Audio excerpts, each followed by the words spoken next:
Hello and welcome back to Kingdom Come Deliverance. Now, in the last episode, uh, we spent most of our time with,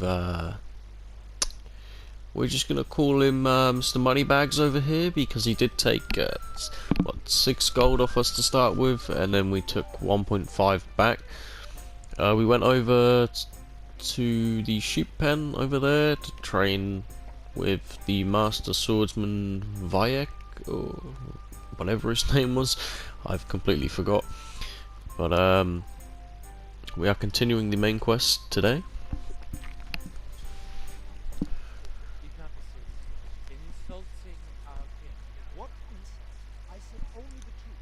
Sigismund has done only what he had to do. He had to abduct the king. He had to lure his cousin Prokop into a trap and imprison him. He had to invade with his army of Tartars and besiege Gutenberg. Why not?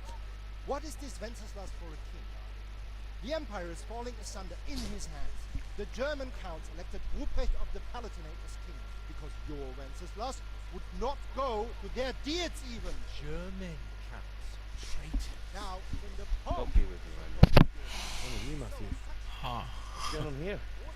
Deutsch is spouting shit. What? Just listen and you'll hear for yourself. Someone has to bring order and reunite the empire. What do I care about the Austrians? And nowadays, not even the devil himself can keep up with all the popes. Which is the rightful pope? The one in Rome or the one in Avignon? Do not blaspheme, Alex. It's true though. Wenceslas is the king of Bohemia. Bohemian nobles are on his side. To hell with Rosenberg and his cabal. Sir Ratziff is Wenceslas' commander-in-chief. He stayed loyal to the king. And if he heard you talking like this, he would have you whipped like a dog. Your dear will soon have nothing left to rule. Jobst had to sell Luxembourg to help your king. South Bohemia is with Sigismund And don't forget about Gutenberg, where Germans like you kissed Sigismund's feet to keep their heads. Yes, but Goodman Deutsch, this is pointless. Let us talk of more pleasant things. My words exactly. Deutsch has gone too far. Wenceslas is our rightful king. Deutsch is an idiot. But what can you do? I might have an idea. Deutsch deserves to be taught a lesson. Doesn't he, Fritz? Too right, Matthew. Should give him a proper hiding. Are you mad? Do you want to end up in the pillory? Don't listen to Fritz. I've got a better idea.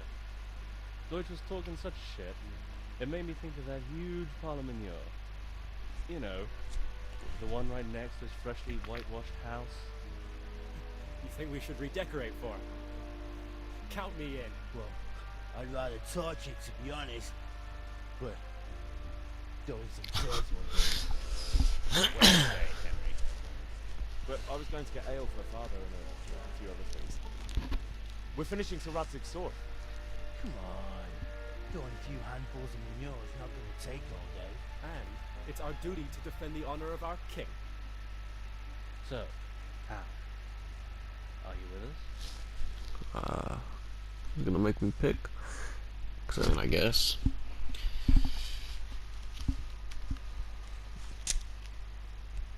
Sure. Oh well.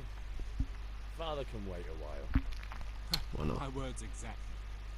I knew you wouldn't miss out on all the fun. Let's go.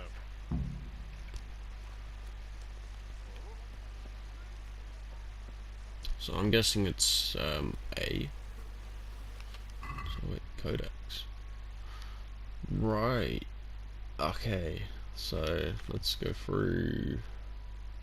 So that's Jews. What?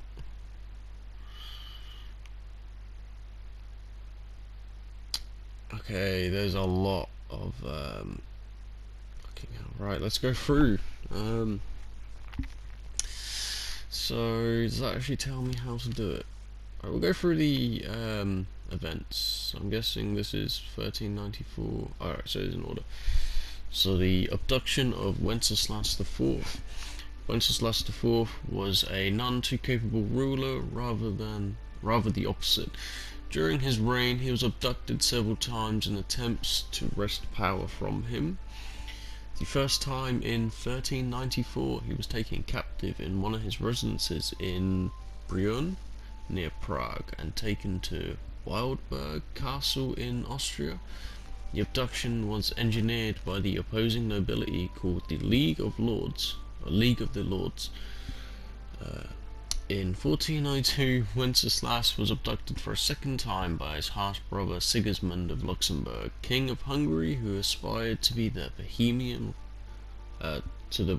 throne, with the support of the high nobility, and incarcerated in Vienna, from where he managed to flee with the help of loyal nobles in November 1403. Fucking hell, I mean, this guy's had some rough years. Sigismund had, in the meantime, brought in higher taxes on towns and monasteries. Any towns that refused to submit, he conquered and ransacked. The conflict grew into a protracted civil war, which did not abate even after the death of Wenceslas. Okay, so wait, that's... what year are we in now? Because isn't that our king, Wenceslas, and Sigismund is the one who's his brother, yeah? So, even after the death of... I suppose maybe he's dead, and then that's why, like, the war's trying to break out? I'm not sure. The conquest of Kuttenberg. In December 1402, during Wenceslas's imprisonment in Vienna, Sigismund attacked Kuttenberg, and by the beginning of the following year seized and ransacked the town. Kuttenberg was loyal to the king and staunchly defended by its miners. Some of these fucking words I don't even know. They are definitely that sort of time period, but the story is, I mean, it really goes in depth, as you can see here. When they finally surrendered, they were forced marched to Sigismund's encampment near Kolin, and made to kneel before him in the mud in subjugation. In addition, they had to pay huge sums of money in reparation, even though the town and its envious environs, fuck knows how to say that, had been pillaged by Hungarian soldiers. The treasury in Kuttenberg held not only coins but also precious jewels, gold and silver. Wenceslas later estimated the wealth seized by Sigismund to be worth 1 million. 1 million gold in that day. What? Okay, wow. The golden age of Charles IV, when the young son of John of Luxembourg, Charles inherited the title of Moravian Margrave and subsequently the Czech throne. He embarked on not only economic but also cultural development of his kingdom, a period dubbed the Golden Era. In 1348, Charles founded one of the oldest universities in Europe. Many cities, towns and castles acquired new fortifications, and new bridges, infrastructure and churches were built. So, this is obviously before the game. This is trying to tell the story of how, I guess, everything sort of came to be, which is nice to have, like, the background story. So, to strengthen his position in Europe, he made good use of political marriages, thus allying his family with prominent families in neighbouring countries. He even had influence over the appointment of ecclesiastical dignitaries, I think, thanks to firm rule and a policy based on the alliances. He was able to keep the peace in Europe. Charles was an educated monarch interested in the arts, which was reflected in the architecture of cities, especially Prague, where under his rule many new houses, churches, including St. Victor's Cathedral, and the city walls sprang up. The Western Schism. The Papal Schism, or Western Schism, was a rift in the Catholic Church in the Middle Ages, during which there were two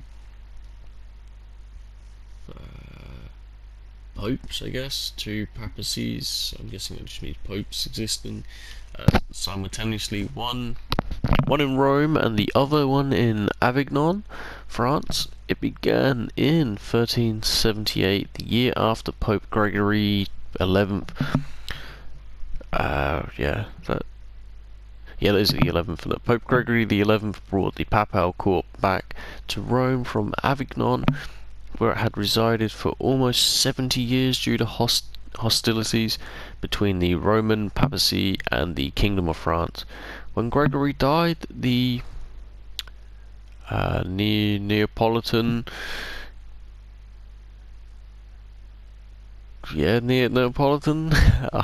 fuck me, Bartholomew Frigiano was elected pope with the name Urban VI from 1378 to 1389. He, however, quarrelled with the very college of cardinals that had elected him. They were therefore declared his election void and elected a new second pontiff, Pope Clement VII, I think, from 1378 to 1404, who re-established the papal court in Avignon and was recognised by Scotland, Castile,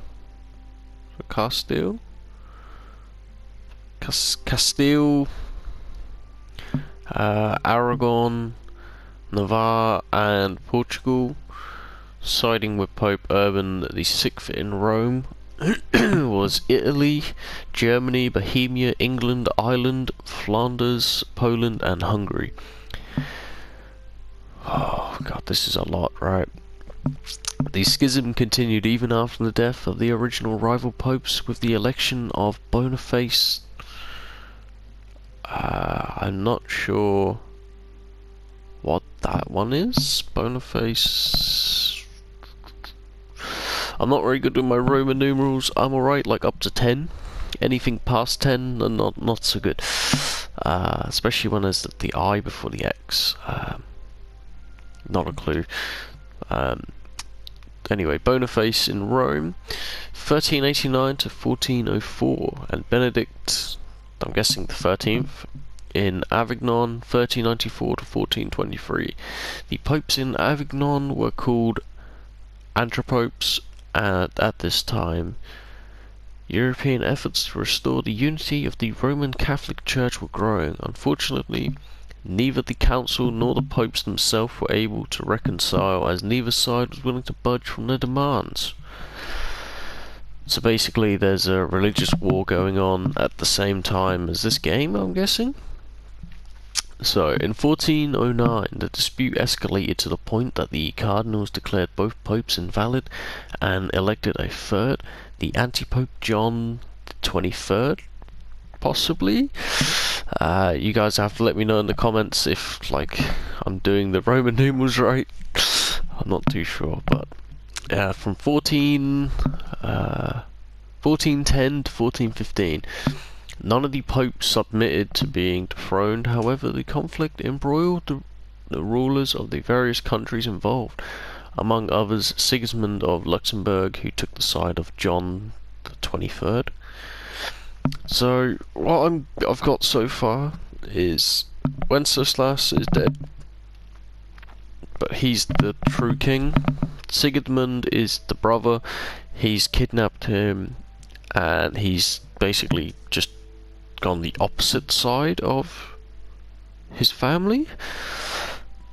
That's what I'm getting so far, so I'm guessing we're gonna go up against him, and that'll probably be it. The Council of Constance was convened on November the 5th, 1414, to resolve the issue. The council secured the resignations of the anti-pope John the 23rd and the Roman Pope Gregory the 12th, and in 1417 elected a new pope, Martin V, 1417 to 1431. based in Rome. This essentially brought an end to the schism, although there were subsequently 2 more anti-popes who continued to be supported by a minority, Benedict the XIV and Clement the VIII, who resigned in 1429, leaving Martin V once again the sole pontiff. So yeah, what I'm getting from that is, I mean, that's a lot. I mean, these 4 here, that is a lot. But what I'm getting is there's a religious war going on.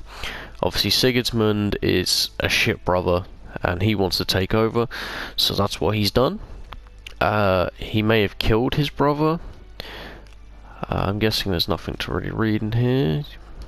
I mean, we can read about this, I guess. Albert IV of Habsburg was an Austrian count, son of Albert III, with whom he fought against King Wenceslas IV. Beginning in 1394, he also had disputes with Prokop of Luxembourg over the Czech-Austrian border. Charles IV of Luxembourg, born Wenceslas. Oh, so Charles IV is Wenceslas. So if we quickly go here, so that's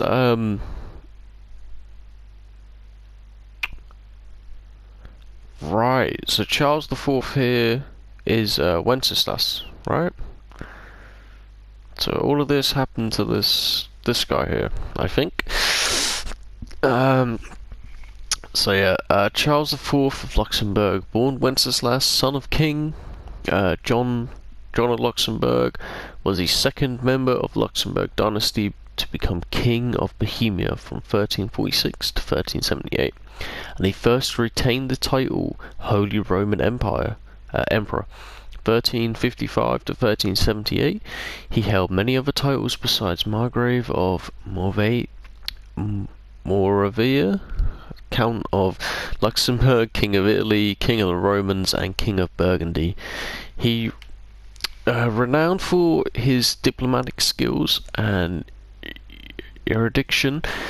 He actively endeavoured to consolidate his position and ensure the survival of his line in Europe, especially in Bohemia, Moravia, Germany. He was well versed in several languages, and at the French court he was tutored by none other than the future Pope Clement VI. Yeah, I must apologise. Fuck me. I am really struggling to read some of this. I am trying my best, just so then, you know, if you're sitting on a phone, you don't have to try and like zoom in to try and read it. But during his reign, Prague and the lands of Bohemia Crown underwent a major transformation, becoming a powerful political, economic, and cultural centre. For this reason, this period of his reign is known as the Golden Age. He initiated the construction of many superb edifices, which thus bear his name, including the Charles University, the Charles Bridge, and the Karlstein Castle. He was keen to emphasize the role of religious faith in society. He renewed the cults of St. Wenceslas, St. Sigismund, and St. Victus, consecrating various church buildings to them, among other Prague Cathedral.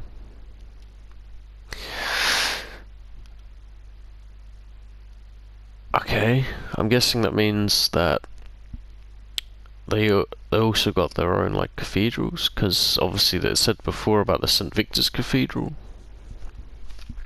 But he married 4 times and had 13 kids, most of them whom died in infancy. The most illustrious of his offspring were his sons Wenceslas and Sigismund, who both became rulers over the lands of the Bohemian Crown. Right, so that's their dad. I think. I mean, you guys, if you know more, let me know down in the comments section. But the Pope is the supreme head of the Roman Catholic Church, Jesus Christ's deputy on earth, and cannot be removed from office. His word is regarded by the Church as infallible, equivalent in effect to the Holy Scriptures at the time of our game. However, nothing was quite so straightforward due to the Papal Schism that lasted from 1378 to 1417. There were for a time as many as 3 rival claimants to the throne of St. Peter. For secular rulers' support for one claimant or the other was often less a question of faith than of political convenience. Okay, so Pope Benedict XIII. Benedict XIII was born Pedro de Luna, was elected anti-pope in 1394 in Avignon. He had previously withdrawn his allegiance to the Italian Pope Urban VI, who represented the Catholic Church in Rome. Pope Boniface, I think that's 9, now that I think about it, that's the 9th, yeah? Possibly. So, Pope Boniface IX was born Pietro Tommaselli, was pontiff from 1389.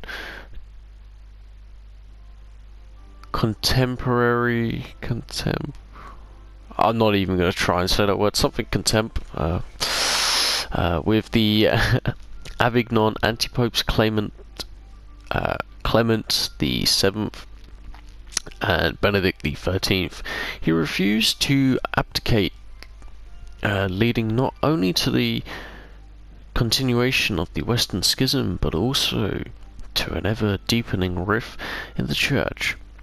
However, it also meant that Boniface had a growing influence on some important aspects of the secular power. Okay, so that was saying, I'm guessing he was the most powerful pope at the time. Maybe he still is. I don't know what year it is. I'm guessing he's dead because it just says 1404. Although it says here Sigismund dead. Maybe? I'm not sure.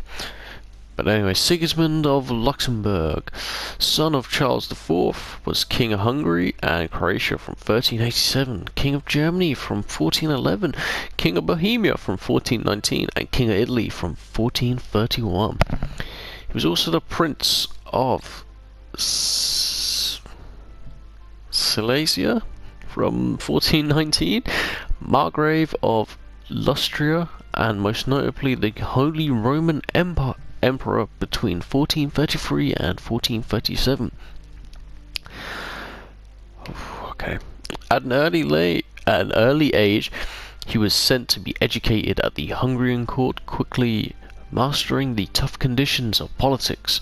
Like other members of his family, he was abducted at least once, in his case by the Hungarian nobility. Having lost faith in the Hungarian nobility, he turned his attention to the Bohemian and became engaged in hostilities with his half-brother Wenceslas.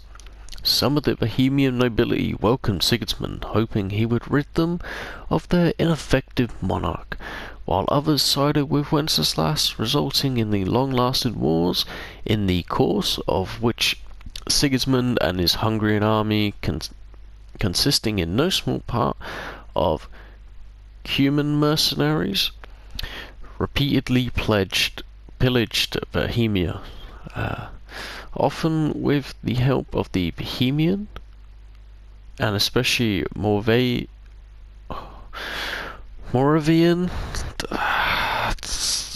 lords themselves. Sigismund fought not only to seize his brother's throne, but also against the Hussites.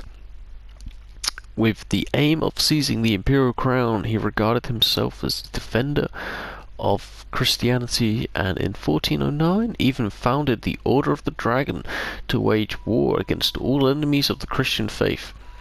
Now, the Order of the Dragon sounds pretty cool. I wouldn't mind seeing what that is, if that's in the game. One of the later members of the Order was the infamous Vlad the Impaler, inspiration for the fictional Dracula. That's fucking cool. I hope Dracula, Vlad the Impaler is in here, and I hope the Order of the Dragon's in the game. I would love to go and join that. I'm guessing you can join factions and like how you can like Fallout and Skyrim. I'm guessing you can do the same in this, if not more. Maybe make your own kingdom, I'm not sure. After the death of Wenceslas, Sigismund brought to Bohemia 4 unsuccessful crusades against the Hussites. He died soon after the signing of the compacts, a set of agreements with the reformers guaranteeing freedom of religious belief to every inhabitant of the lands of Bohemia and Moravia. Morvea. I don't know how you'd say that, but great, this is just as long. If you're not interested in the story, then I am very sorry about this episode. But yeah, this is mainly a story one by the look of it. Wenceslas IV of Luxembourg was the son of the highly successful monarch Charles IV. He inherited the Bohemian throne and attained the German crown by election. However, he did not inherit his father's predisposition for ruling. Already during his lifetime, he was known for being a weak, idle, and moody ruler who was afflicted with many ailments, as well as difficulties meeting his royal obligations, despite the fact that he had been groomed for rule since early childhood. He was crowned king, Bohemian king, at the age of 2. You're telling me this guy was 2 years old and a king? Fucking hell. I mean, that's kind of an accomplishment right there. He was more interested in hunting, alcohol, courtesans, and the pleasures of the court during his time as king. The lands of the Bohemian crown underwent several wars, conflicts involving his relatives, his own brother Sigismund, and his cousins, the Moravian Margraves. The event that triggered the Margraviate Wars was that Wenceslas occupied the vacated estates of the Olomouc Archdiocese, which by law belonged to the nobles, under the leadership of Jobst. When I said that, I think. Under the leadership of Jobst, the Moravian lords joined with Sigismund in open revolt against the king, which had less to do with the Olomouc estates than with the legitimacy of the rule of Wenceslas, who in the meantime had been stripped of the imperial crown by the imperial electors for his incompetence and unwillingness to rule. Later, he also lost the power of the Bohemian crown when he made numerous concessions and awarded the nobles many privileges, de facto transferring the ruling power to them. His unwillingness to meet obligations resulted in his abduction twice, thereby removing him from the throne, first in 1394 by the Czech nobles and then in 1402 by his brother Sigismund. So, judging by that, the whole reason of the war and everything that's going on in this game is Wenceslas was made king too young, he wasn't shown the right path, or he just didn't care enough. So, I mean, that's what I'm getting from it. Maybe you guys are getting something else, but that's how I'm reading into it. Wenceslas initially supported the reform proposals of Jan Hus and his adherents, but he did nothing to save the reformer's life. When he was sentenced to be burned at the stake by the church, he thus set in motion what was later to become the largest and only more or less successful popular revolt in Europe, the Hussite Wars. However, he did not live to see these events, since he died in 1419. After his death, his brother Sigismund of Hungary seized the crown, but he had to fight for it, since not everyone acknowledged his claim, and once he had the crown, he did not live to enjoy it for long. Okay, and I don't think there's any... no. Let me just quickly go through these. So basically, both of these guys are dead. Wenceslas was supposed to be the true king, but he got voted off twice. And then because of how bad he was, I guess, the church decided to burn him at the stake. So then Sigismund went in for the crown, and because everyone wanted Wenceslas to be the true king, it split people. So you had Sigismund on one side, and you had the people who supported Wenceslas, which then just broke out into massive civil war, and that's where we are. That's what I'm getting from that. But again, I could be completely wrong. I'm just gonna try and get rid of like all of these bits. I'll keep them. Right. Anyway, I'm gonna leave this episode here, or am I?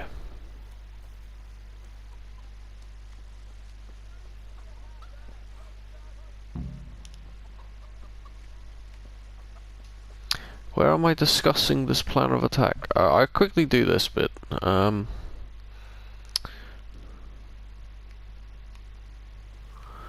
think they're out here, right?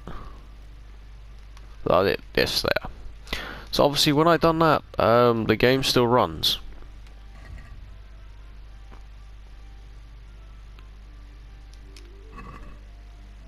So, okay, right.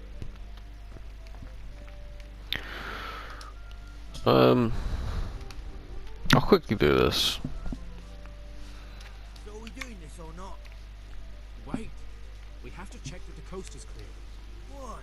Deutsch is in the tavern. But maybe you noticed after all these years that he has a wife and a son. And that's a problem? Aye, it is. Henry, you go and lure her away sometime. Why me? Because you're the clever one. Yeah. So they're happy to do this, but they don't want to get caught. What do you want, lad? I just went by the tavern and your husband is in there talking nonsense. I thought someone should take him home before he gets himself in trouble. What sort of nonsense?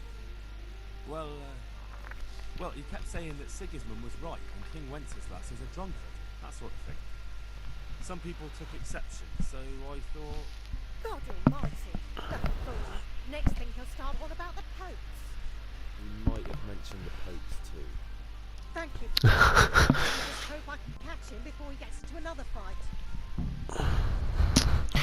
Alright, well that was easy. I thought it would be like a speech check, or, you know, had to persuade them. But no.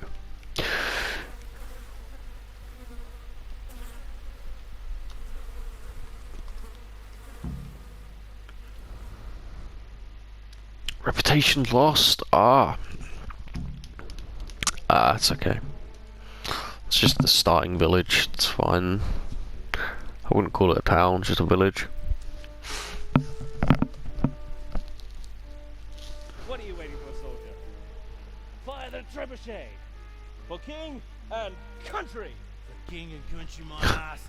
This is all good, clean, fun. Nearly as good as having that traitor in the pillars. I wouldn't have called it fun and clean. Sigismund! I mean, you're just holding shit. Eat shit, Dodgers. You bastards! What the fuck do you think you're doing? Hey, Hans, can't you see? We're decorating your house for you. I'm guessing that's his kid then. Yeah. About that traitor Sigismund. We're just doing what we have to do. Oh, sons! I'll make those smiles off your faces! Oh, I'd like to see you try. What are you doing here, Zbyszek? Hanging out with Zbyszek. this foxy Dodger? What a fucking name. You'd like to try out the latest German fashion?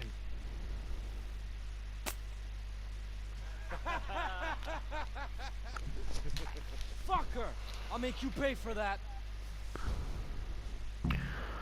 I will quickly say one thing. I'm not going to be able to pronounce half of these names. I mean, I'm going to try my best. I'm going to struggle. I know I'm going to struggle. I've already been struggling. Right, I took him out.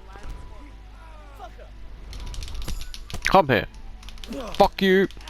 Fuck you. Die. Get on the ground. Oh shit. Who the fuck? For God's sake! Was that friendly that decided to hit me? Catch Paul is on his way. That's okay. Damn! Let's go! Run, you coward! I will run, don't you worry. I still have most of my health. Which is, I mean, very nice. I'm just gonna keep following them. I mean, I hope you guys are enjoying the series so far. I mean, so far, I am properly invested, and I want to see everything this game has, and I mean everything. I might even do multiple playthroughs. I think I'm gonna do a good playthrough, which will be this one, and then I'll probably do an evil playthrough, and I'll see how well this does. And then if there's like a lot of different choices I can make, obviously there's been quite a few choices I could make so far. But obviously I want to see if there's going to be, well, a lot more choices. While I'm here, I'll see if the time does keep going. Oh no, it does stop. Okay. That's good to know. That's good to test out.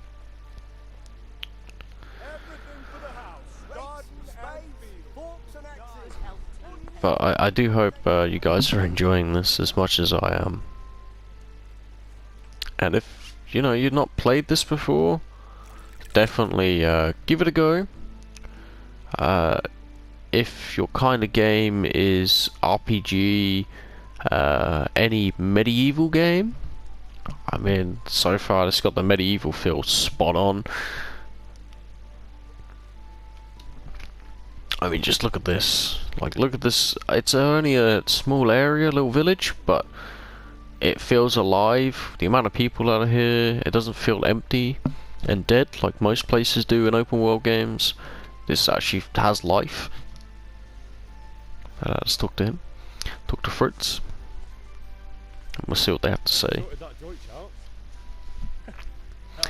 That old bastard didn't stand a chance. True, but I'm worried that fucker Hans will snitch on us. Well, let him. Then I'll snitch on him. And anyway, what can they do to us for throwing a bit of dung? Good point. It's not as if anyone really likes the Deutsch.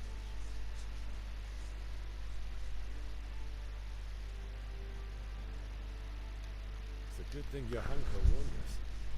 Well-behaved girl like that. I'm surprised she didn't call the catch pole. She must have seen Matthias. What do you mean? Because he fancies her. And I think maybe she likes the look of him too. Shut up, you idiot. Anyway, nice job at the Deutsches. Never a dull moment with you lot.